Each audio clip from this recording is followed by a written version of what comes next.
Por isso estai-vos apercebidos também, porque o Filho do Homem há de vir a hora em que não pensais.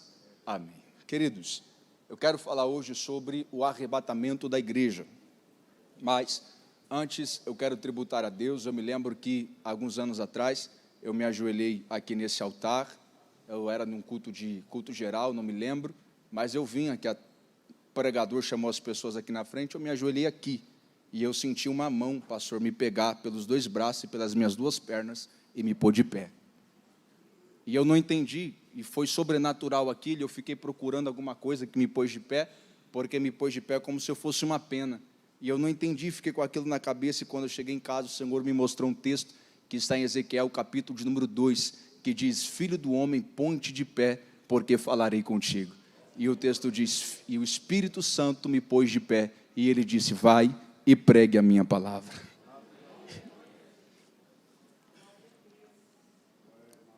Queridos, quando nós abrimos a Bíblia no Evangelho de Mateus, capítulo de número 24, nós achamos as próprias narrativas de Jesus falando sobre o arrebatamento da igreja. O próprio Jesus, ele ensinou sobre o arrebatamento da igreja. Jesus ensinou os apóstolos a pregar, e a igreja aguarda a volta de Jesus. Mas Jesus, ele se preocupou em falar sobre o arrebatamento, porque a expectativa não somente de Jesus, mas daqueles que escutam, ou aqueles que pregam a mensagem do arrebatamento, é para que aqueles que escutem essa mensagem se preparem para aquele que vai voltar. Porque lendo a Bíblia, eu aprendi que Jesus só se manifesta onde existe um caminho preparado.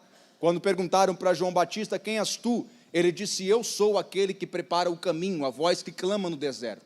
João Batista veio preparando o caminho para a manifestação de Jesus, e não é diferente. Quando nós hoje pregamos sobre o arrebatamento da igreja, nós estamos apavimentando o caminho, estamos preparando o caminho para aquele que disse que iria retornar. E fiel é aquele que prometeu e cumprirá todas as suas promessas. Mas em Mateus capítulo 24, Jesus, ele divide o arrebatamento em 3 partes. Primeira parte, o que vai acontecer antes do arrebatamento da igreja. Segunda parte, o que acontece durante o arrebatamento da igreja. Terceira parte, o que acontece depois do arrebatamento da igreja. Ele começa falando o que acontece antes. Ele chega no Monte das Oliveiras, indagado pelos seus discípulos. Os discípulos perguntam: nos diz, quais são os sinais da sua vinda e do fim do mundo, e o tempo que o Senhor retornará? E a Bíblia diz que Jesus disse: andai cautelosos. E é interessante que Jesus agora começa a ensinar a igreja, que ali está representada pelos discípulos, sobre o arrebatamento. Mas esse sermão é conhecido como o sermão profético da montanha, e esse sermão profético é confiado aos discípulos, que simboliza a igreja. Logo, este sermão é diferente do sermão de Mateus 5, o sermão das bem-aventuranças. O sermão de Mateus 5, Jesus olha para uma grande multidão e diz: bem-aventurados os pobres de espírito, bem-aventurados que choram, bem-aventurados cansados. Esse sermão é para a multidão, mas o sermão do arrebatamento da igreja não é para a multidão. O sermão do arrebatamento da igreja é para a igreja.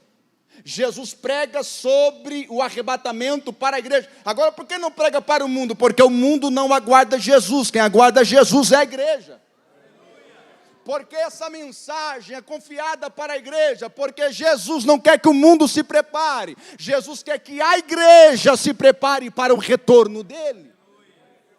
Essa mensagem está sendo confiada à igreja. Ele reparte em 3 partes. Ele começa falando sobre aquilo que vai acontecer antes da vinda dele. Os sinais, que esses sinais eu quero chamar de alarmes de Deus. Todos os países têm alarmes que anunciam tragédias. Antes do tsunami vir, toca-se o alarme. Antes da guerra vir, toca-se o alarme, para que a sociedade se ligue que o perigo está voltando. O homem tem os seus alarmes, e se o homem tem os seus alarmes, Deus também tem os seus alarmes. E qual é a palavra de Deus ao meu coração? O alarme de Deus está tocando. Deus tocou a sirene do seu alarme. E ele não para de tocar. E ele começou dizendo: olhai, olhai. Ele não disse ouvi, ele disse olhai.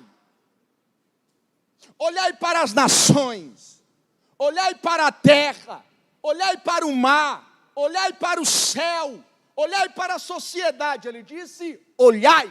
Agora, por que olhai? Porque a mensagem do arrebatamento da igreja é a única mensagem que eu não escuto somente, é a mensagem que eu vejo. Jesus estava dizendo: a mensagem que antecede a minha vinda não vai ser só pregada nos ouvidos, vai ser pregada nos olhos de quem vê. A mensagem do arrebatamento da igreja é a única mensagem que se prega com os olhos. E quando nós olhamos para o céu mostrando os seus sinais, Deus olha para nós e diz: o céu está pregando a minha palavra. Quando nós olhamos para a terra se manifestando com os seus sinais, Deus olha para nós e diz: a terra está pregando a minha palavra. Quando nós olhamos para as estrelas, para as nações, para a sociedade, Deus olha para nós e nós dizemos: meu Deus, o mundo está se acabando. Aí Deus olha para nós e diz: na verdade, tudo se culmina em uma mensagem: Jesus está voltando. A mensagem do arrebatamento da igreja é a única mensagem que não se limita a um pregador pregar. Essa noite eu não poderia falar sobre o arrebatamento da igreja, mas se eu me calasse, o mar não iria se calar. Mas se eu me calasse, o céu não iria se calar. Se eu me calasse, a terra, as nações, as pestes, as pestilências, terremoto, maremoto, não ia se calar, porque todas as coisas estão anunciando uma só coisa: aquele que prometeu que iria voltar, ele virá buscar a sua igreja. E o Senhor alerta essa igreja, como alertou a igreja do Apocalipse, dizendo: mais um pouquinho de tempo, eu irei buscar aquela que é minha, aquela que pertence e foi lavada pelo meu sangue. E qual é a mensagem? Prepara-se, firme os seus pés na rocha. Prepara-te, ó Israel, para se encontrar com o Senhor teu Deus.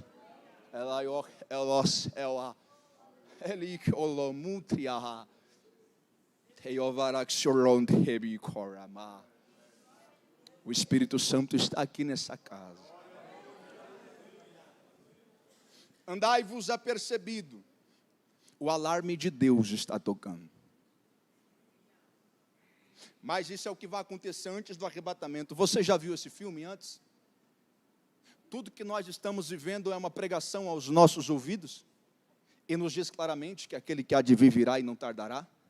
Você já parou para pensar que hoje pode ser o seu último culto? Você já parou para pensar que hoje pode ser o seu último glória a Deus? Ele não retarda a sua promessa. Ele não faz a sua promessa bastarda. Aquele que falou a Abraão dizendo: Abraão, eu juro pelo meu nome. Abraão, eu juro pelo meu nome, que tu serás pai de grandes multidões. Sabe o que Deus estava dizendo para Abraão? Abraão, essa palavra não falha, porque quem está falando ela sou eu. Ele está dizendo: eu sou o penhor, o alicerce da minha palavra, e a minha palavra não falha por minha causa.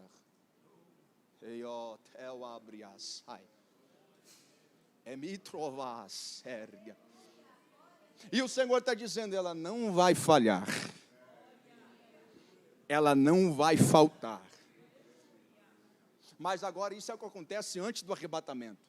Mas todas essas coisas anunciam um fenômeno que a terra nunca antes viu. Um fenômeno que na primeira carta aos Coríntios, capítulo número 15, verso 51, Paulo chamou de arrebatamento da igreja. Ele diz que na verdade vos conto o mistério: nem todos dormiremos ou morreremos, mas antes seremos transformados ou arrebatados em um abrir e fechar de olhos, ao encontrar o Senhor nos ares. Primeira verdade, Paulo está falando que o arrebatamento da igreja não vai demorar, é nem um abrir e fechar de olhos.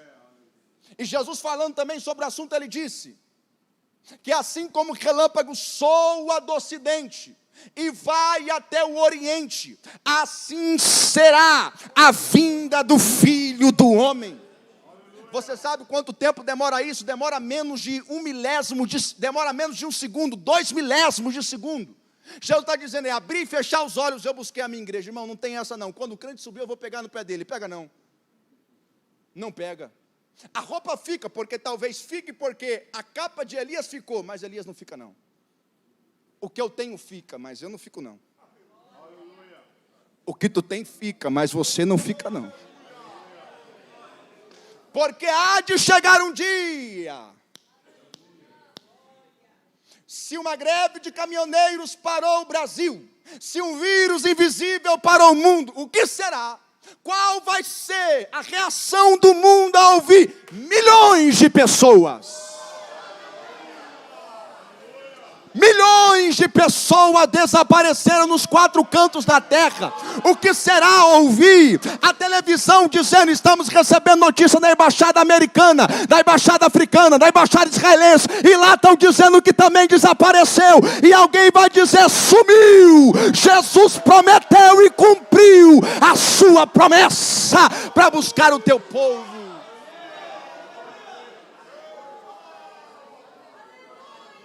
O mundo que detona a igreja, que defama a igreja, irá sentir falta da igreja. Está chegando a hora de um sumiço simultâneo. Está chegando um momento de um desaparecimento sobrenatural. E o responsável vai ser o dono da promessa. Você vai?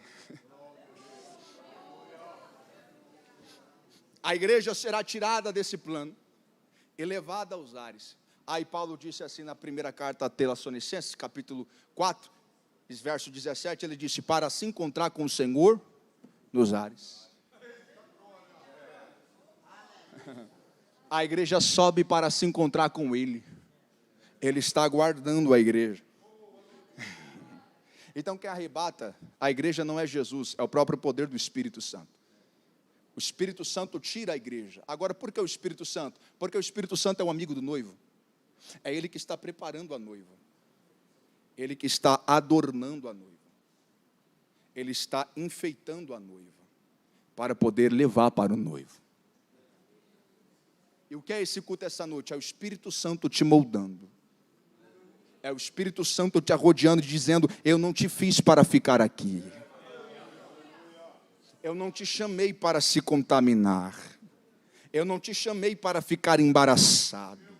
Eu não te chamei para ficar preso. Eu te chamei para pensamentos de paz e de vida em minha presença. E a Bíblia diz: e seremos arrebatados e estaremos com Ele para sempre. Irmão, mas aí tudo bem. Esse é o destino da igreja. Nós estaremos para sempre com Jesus. Mas agora o sermão profético, Jesus ele não está falando como vai ser o destino da igreja. Ele está falando como vai ser o destino dos que ficaram. Porque ele prega o que vai acontecer antes do arrebatamento, e agora ele vai falar o que vai acontecer durante o arrebatamento. Aí ele abre a boca e diz: ai das grávidas, ai das que amamentarem. Aí ele vai além, porque estarão 2 na moinha trabalhando. Um sobe e o outro fica. Estarão 2 na cama dormindo. Um sobe, e o outro fica. Primeira verdade que Jesus está ensinando: nem todos que estão juntos vão subir juntos. Estão juntos, mas não comungam da mesma verdade. Estão juntos, mas não comungam da mesma ideia. E Jesus estava dizendo: eu vou separar a minha igreja de uma igreja falsa. Eu vou separar uma igreja verdadeira de uma igreja falsa. Na verdade, Jesus estava dizendo: vou separar uma igreja invisível do meio de uma igreja visível. O que é a igreja visível? É essa que eu estou vendo. Para mim, todo mundo vai para o céu. E qual é a igreja invisível? É aquela que só Ele consegue ver. E Jesus estava dizendo: eu vou tirar aquele que eu sei que é do meio daquele que eu sei que não é. O dia do arrebatamento da igreja vai ser dia de separação. Dia de separação de pai, filho, nora, tio e etc. Serão separados por aquele que chama. Porque não quiseram deixar o pecado a tempo. Não quiseram encher as lamparinas a tempo. Não quiseram se abaster do pecado a tempo. Esses infelizmente sofrerão aquilo que a Bíblia chama ai de vós. A Bíblia diz que existia, em Mateus 25, 10 virgens, 5 loucas e 5 prudentes. E a Bíblia diz que as 10 tinham lamparinas, pastor. As 10 tinham. Aí o texto diz que as 10 deviam entrar nas bodas. Aí o texto diz que chegou-se o noivo. Mas antes do noivo chegar, entre o noivo e as virgens, existia um grito, que gritava: eis aí o noivo. O grito, aquele que é o amigo do noivo, se colocou entre o noivo e as virgens, e gritou: eis o noivo, se prepare. E o grito foi tão forte, que acordou as 10, não acordou só quem tinha azeite, acordou também quem não tinha azeite, irmão, porque as vésperas do arrebatamento, até quem não tem azeite, vai ter que ouvir: Jesus está voltando.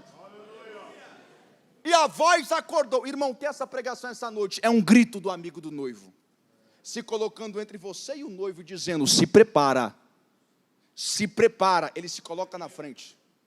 Mas só que quando elas acordaram, a Bíblia diz, olha o que o texto diz, que 10 tinha lamparina, mas só 5 tinha azeite. Irmão, lamparina fala do meu exterior, azeite fala do meu interior. 10 viviam exteriormente, legal, mas só que só 5 viviam interiormente, legal. E quem foi que entrou? Aqueles que viviam exteriormente ou interiormente? Aqueles que viviam interiormente. Aqueles que tinham lamparina dentro, porque na verdade o Senhor não estava olhando para fora, lamparina, o Senhor estava olhando para dentro, azeite. Quando Samuel chegou na casa de Jessé, o belemita, Samuel disse: está aí ungido do Senhor, porque Samuel fazia eleição segundo a aparência. Aí Deus chegou para Samuel e disse: Samuel, não é ele. Não, mas ele é bonito, ele tem aparência de rei. Aí Deus disse assim: não é. Por quê? Porque você olha para a lamparina exterior, você olha para a carcaça exterior, mas eu olho para dentro, o coração, o interior. Deus estava dizendo: Samuel, eu sei quem é e eu sei quem não é. Eliabe, rejeitei. E Davi, esse aí é homem segundo o meu coração. Porque Davi representa a igreja invisível, e Eliabe representa a igreja visível. Irmão, viver de aparência não te coloca no céu. Viver com uma vida aparente não te coloca no céu. Aí Deus disse: vai buscar Davi. Irmão, Samuel indo buscar, os irmãos indo buscar Davi, é a representação de Cristo indo buscar a igreja. Não vai ter mesa posta por enquanto que ela não chega. Jesus disse: eu muito desejei comer contigo essa ceia, mas eu não comerei até que no céu nós ponhamos uma mesa, e eu novamente volte a cear contigo. A mensagem do Espírito Santo para o coração da igreja é: eu estou preparando um dia para buscar aquela para se assentar junto comigo à mesa, a igreja que eu sei que é minha. Agora, porque ele sabe quem é quem e quem não é, você não lembra em Apocalipse capítulo de número 2, quando Jesus disse à igreja de Éfeso: eu sou aquele que ando no meio dos 7 candelabros de ouro, e tenho as 7 estrelas na palma da minha mão. Ele estava dizendo: os pastores, a liderança está na palma da minha mão, e a igreja, eu ando no meio, eu sei quem é, eu sei quem não é, eu vejo todas as coisas. Para a igreja de Tiatira, ele disse: eu sou aquele que tem os olhos como chama de fogo e os pés como latão reluzente. Ele está falando de olhos como chama de fogo, porque ele consegue ver aquilo que ninguém consegue ver. Ele consegue perceber aquilo que ninguém consegue perceber. A visão dele vai além. A tua visão vai na minha carcaça, mas a visão dele vai no meu coração, no meu interior. Ele sabe quem é dele e quem não é. E os pés fala de firmeza. Ele é a firmeza da igreja, ele é a coluna da igreja, ele é o alicerce da igreja. Aí o texto diz: um sobe e o outro fica. As 10 virgens, 5 entrou e 5 não entrou. Um dia um homem plantou trigo na sua plantação. O seu inimigo veio e plantou joio. Alguém olhou para o Senhor e disse: me deixa tirar o trigo do meio do joio. E ele disse: não, deixa aqui no tempo. Eu tiro o meu trigo do meio desse joio. Quem tira o trigo do meio do joio não é homem, quem tira trigo do meio do joio é Deus. E cresceu, e a Bíblia diz que chegou o tempo, e a Bíblia diz que o dono do joio tirou o joio do meio do trigo e guardou o trigo no celeiro. E alguém perguntou: e o joio? E ele disse: este lança nas trevas exteriores. Irmão, cresceu junto sim ou não? Cresceu junto sim ou não? Mas não foram para o mesmo lugar junto. E o que Jesus está dizendo aqui é que são pessoas que estão juntos, mas infelizmente não vão poder subir juntos. E o Senhor está te chamando para um despertamento espiritual. O Senhor está tirando o véu que te impede de ver aquilo que o Senhor quer que você veja em pureza e em santidade. Porque o Senhor está alertando o seu coração dizendo: eu estou às portas. Agora pense comigo, isso vai acontecer durante o arrebatamento da igreja. A Bíblia fala sobre um sumiço simultâneo de milhares de pessoas que vão sumir da terra. Agora entra comigo dentro dessa realidade. Imagina comigo essa noite alguém que faltou o culto de quarta-feira para assistir a novela das 9 ou das 8, eu não sei. E ele está lá assistindo a novela das 9 ou das 8 e está lá dizendo: adultera mesmo, trai mesmo. Porque eu não consigo entender crente que não adultera, mas concorda com o pecado pela televisão. Adultera, peca, e o coração dele demonstra aquilo que ele quer fazer. Jesus volta, tira a sua igreja, busca a sua igreja, arrebata a sua igreja. Como vai ser notícia? Plantão gente, sumiu milhões de pessoas da terra. Esse povo desapareceu. Ele é crente, pseudo-crente. Ele irá sair da sua casa, desesperado. Por quê? Ele ouvia as pregações que um dia um povo iria desaparecer da terra. E quando ele sair da porta da sua casa, quando ele sair na porta da casa, alguém vai chegar para ele e dizer: moço, senhora, você viu a minha filha? Qual era o tamanho dela? Qual a roupa que ela estava? A roupa dela era essa. Mas eu estou perguntando se você viu a minha filha. Mas está com a roupa dela? Está nu? Não, ela sumiu nos meus braços. Ai das que amamentam naquele dia. E quando ele der mais um passo, ele vai escutar um carro batendo no poste. E quando ele chegar, por naturalidade, o ser humano vai querer ajudar e dizer: moço, você está bem? Quando ele chegar lá e vai dizer: moço, ele vai ver que o carro está vazio. Nesse momento a terra vai tremer, porque aviões irão cair do céu. Porque os pilotos não vão estar mais na aeronave. Porque o Senhor os tirou da aeronave. Nesse momento, ele vai correr para a igreja. O desespero irá tomar conta da humanidade. O desespero irá tomar conta da terra. E quando ele correr para a igreja, ele vai chegar correndo. E ele vai dizer: pastor! E quando ele chegar gritando: pastor! A única coisa que ele vai escutar é: oh. Porque o pastor sumiu. A igreja, templo fica, mas o corpo de Cristo não vai mais estar aqui.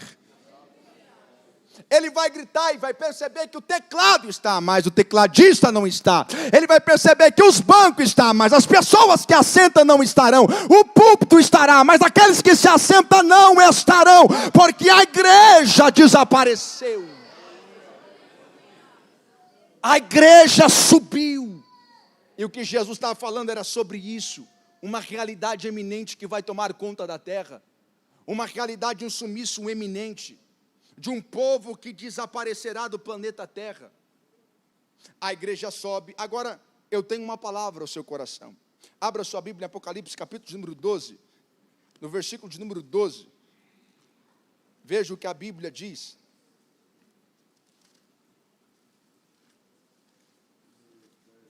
Apocalipse 12, 12.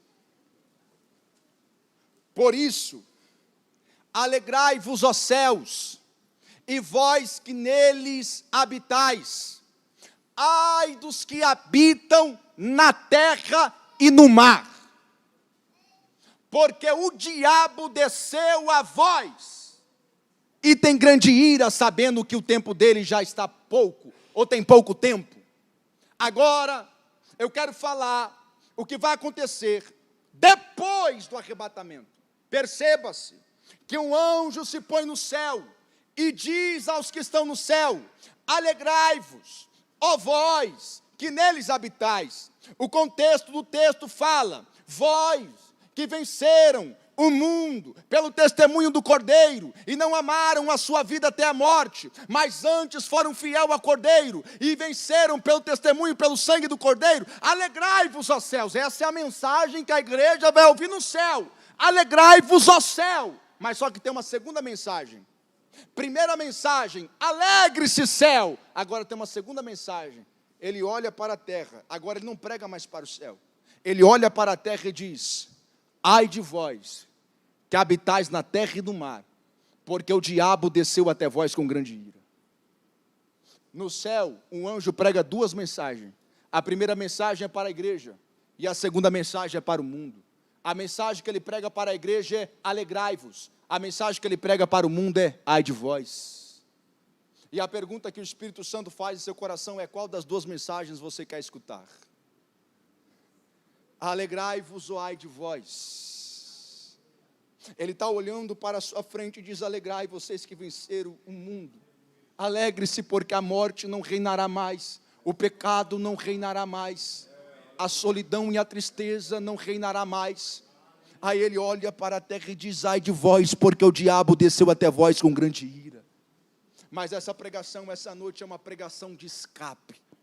O Senhor está abrindo nossos olhos e dizendo: eu ainda sou o mesmo para cumprir a minha palavra. E a boa mensagem ao coração da igreja é: mais um pouquinho de tempo aquele que há de vir virá e não tardará.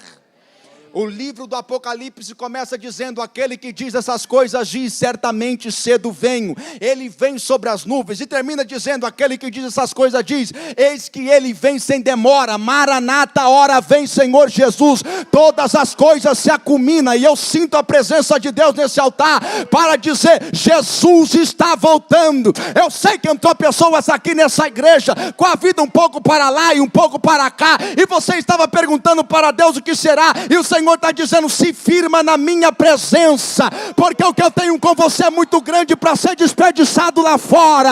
O que eu tenho com você é muito grande para ser abandonado lá fora. Eu te trago, te firmo na minha presença. Fica de pé se você pode comigo.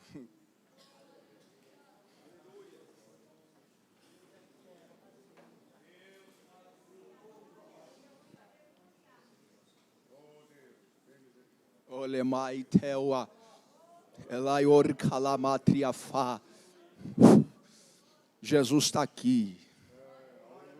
Jesus está aqui. Ele ainda é aquele que anda no meio dos 7 candelabros de ouro. Ele ainda é aquele que faz coisas grandes e maravilhosas. Ele é o mesmo leão da tribo de Judá. Nesta noite, nós queremos fazer uma pergunta. Você que ouviu essa palavra e o seu coração queimou, a sua alma está desejosa, e você quer voltar para Jesus ou aceitar a Jesus, levante a sua mão bem alto, porque eu quero orar pela sua vida. Pregador, eu quero aceitar a Jesus. Eu quero voltar para Jesus. Se você quer, levante a tua mão bem alto, porque nós precisamos orar por você. Muito em breve vai sair uma notícia de um povo que desapareceu. Era um povo muito humilde, que aqui muito sofreu. Este povo era o povo de Deus. Elofarga daragasorga, e pouco barulhento. Onde está que não se vê nenhum irmão? Alguém com voz de lamento.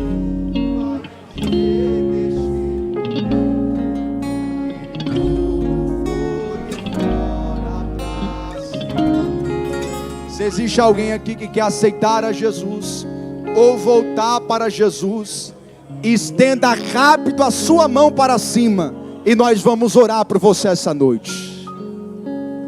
Esse é o momento que a igreja começa a orar e a buscar ao Senhor em oração.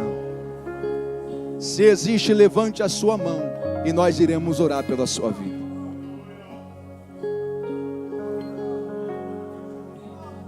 O Senhor te dá mais uma chance. O Senhor te dá mais uma oportunidade. Ele é o Deus das grandes oportunidades. Ele é o Deus das grandes chances. Se existe alguém, Deus em Cristo te abençoe. Vamos continuar nesse espírito de oração. E vamos orar pelos pedidos de oração. Irmão Rodrigo pede oração para a porta de emprego, para a vida espiritual, sentimental e bronquite, parece que está escrito. Bronquite e asma. Irmã Magna pede oração a Deus por... Aqui está escrito.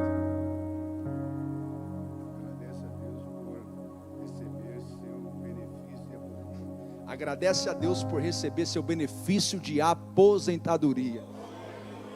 Deus, Ele é o Deus que faz maravilhas. Oremos a Deus e vamos agradecer a Deus. Pai, nós te agradecemos por essa palavra, te agradecemos por essa oportunidade, te agradecemos, Senhor, pelos irmãos que ouviram a tua lei.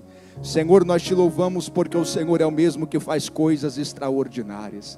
Nós te louvamos e pedimos ao Senhor pela vida do nosso querido irmão Rodrigo, que pede oração, Pai, para a sua igreja, pedindo pela vida espiritual e financeira. O Senhor é poderoso para abrir as portas para o teu filho. Senhor, nós ministramos sobre a cabeça deles a tua bênção em teu nome. Jesus, nós oramos e lhe agradecemos pela vitória da tua filha e pela vitória da tua igreja. Nós te agradecemos e te louvamos por todos que escutam a tua palavra, em nome de Jesus. E a igreja deu glória a Deus bem alto.